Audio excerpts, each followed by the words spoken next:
On the morning of the 31st of December 2007, P. Vijayan, Superintendent of Police, Malappuram, Kerala, was busy overseeing the security arrangements for the next few days. The 1 year anniversary of a sensitive event within his jurisdiction was coming up, and he was keen on preventing any kind of an untoward incident. Just as he finished going over the plans with his team, his mobile phone rang. It was Sub Inspector Johnson from the Tenjipalam police station. He had just received a call from the branch manager of the South Malabar Gramin Bank at Chelembra. The manager had opened the bank doors in the morning to discover a hole in the floor of the strong room. The lockers had all been forced open and all the jewelry and money had been dropped. Over 80 kilograms of gold and cash worth 8 crores of rupees were looted from the bank. Written by Anirban Bhattacharya, this is the true account of India's money heist, the biggest at the time. It's time to switch on the reading lamp.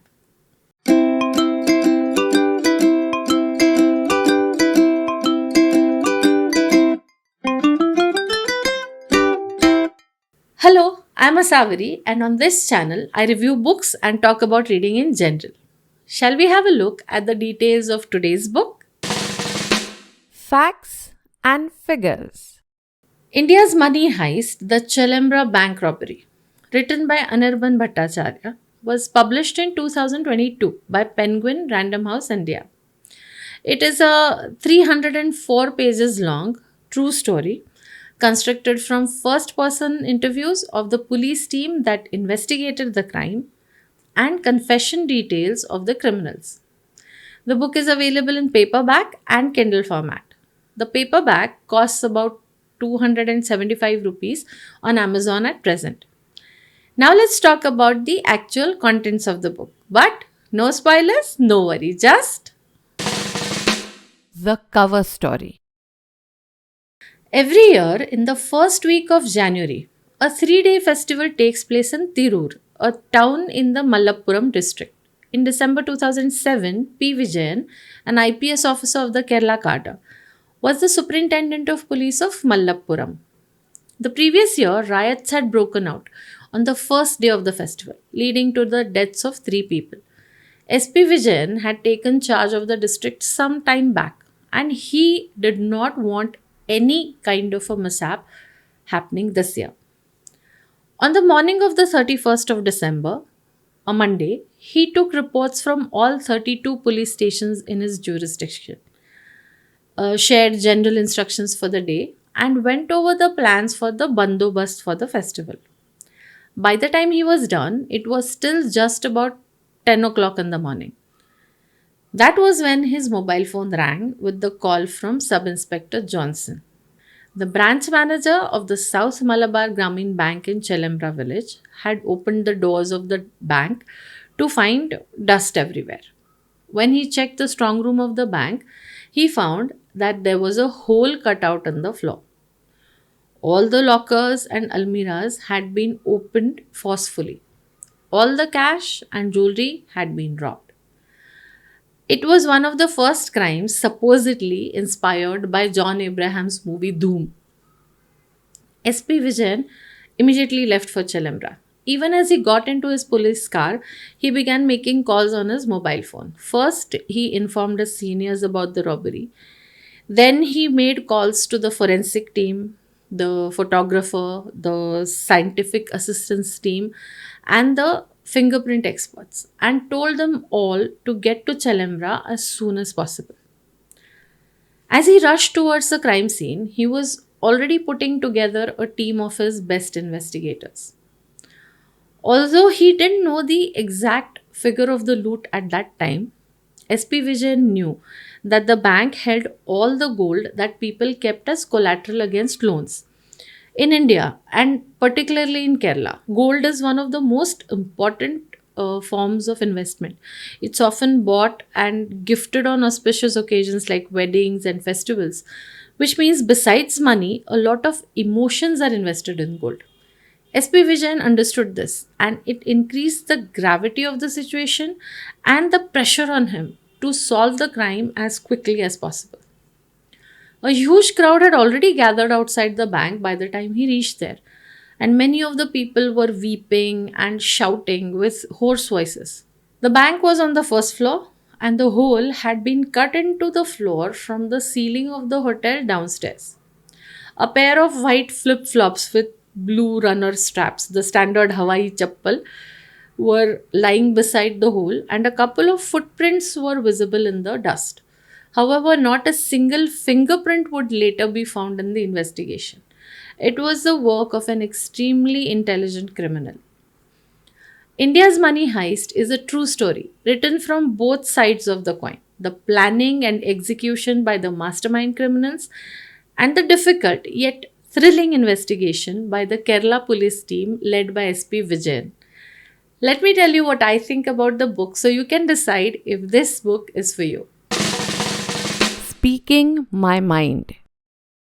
The author of the book, Anirban Bhattacharya, is famously known as the creator and producer of the hit true crime TV series Southern India. If that makes you think that the book must be written in a dhadadak, dhadadak, dhadadak format, you would be mistaken. The book is tightly written without any histrionics. The story itself is so dramatic that it doesn't need any extra spice.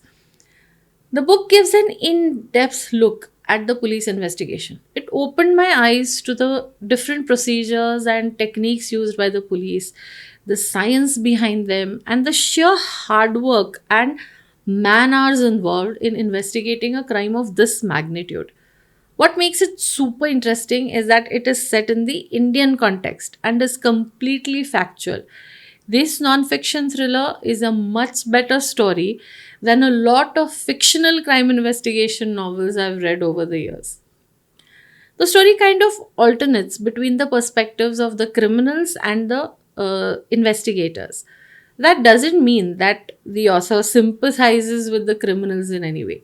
He just puts the facts in front of you in a way that gives you a bird's eye view of the heist and its investigation.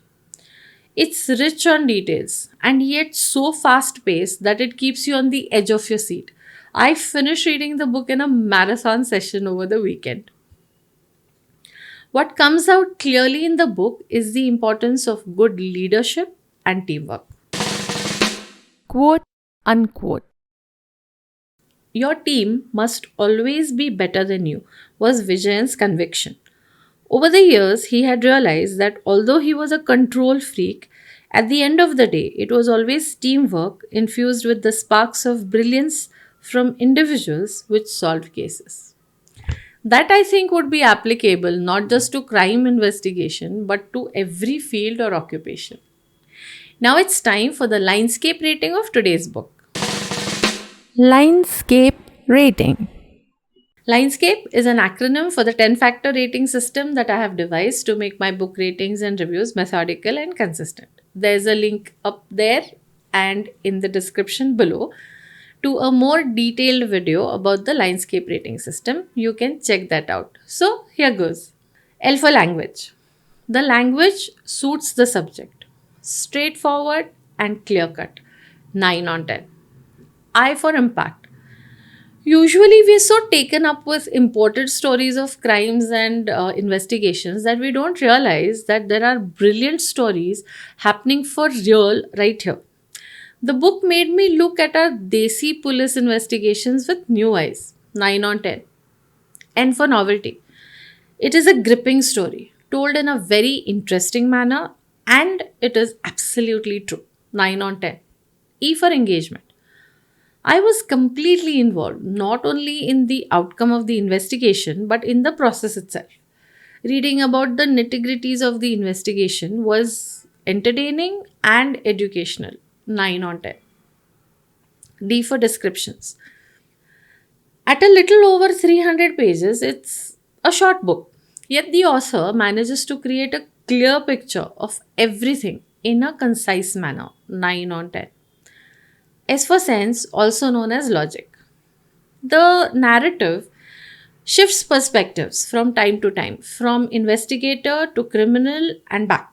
However, it makes better sense the way the author has laid it out. It keeps its grip on you, but also makes it easy to follow. 9 on 10. C for characters.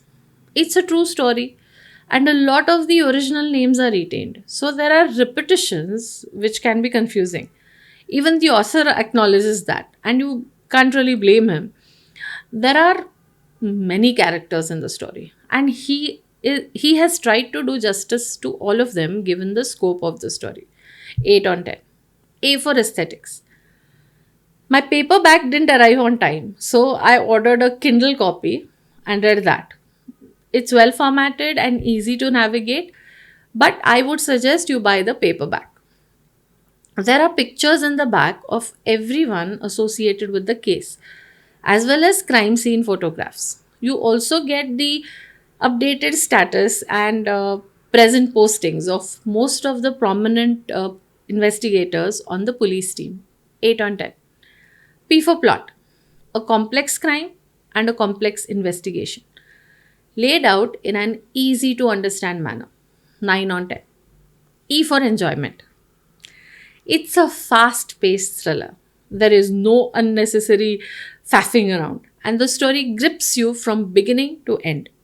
The fact that it is true adds to the thrill. 10 on 10.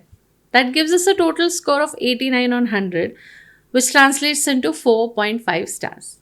Now it's time to put my thoughts. In a nutshell, India's Money Heist, the Chelembra bank robbery, written by Anirban Bhattacharya, is a thriller that tells the true story of the heist and the subsequent police investigation. It is both entertaining and educational. It gives you an in depth look at police investigations of crimes in India. It gave me a fresh perspective and a healthy respect for the law enforcement officers of our country. For a fast paced, thrilling read that is also 100% true, I would surely recommend reading India's Money Heist by Anirban Bhattacharya, that rates a solid 4.5 stars on my LINEDSCAPE rating system. Let me know in the comments if you had heard of the Chelembra bank heist before this. I must confess that I only found out about it through the book. If you've read the book, let me know what you think about the book too. Before I go, I must tell you that I upload a fresh episode every week. If you enjoyed today's episode, please like the video and hit the subscribe button. Also, hit the bell icon so you never miss an episode. And please share with your friends and family. The more, the merrier. This is Asavri signing off for now. And until the next time, have fun under the reading lamp. Switch on, read on.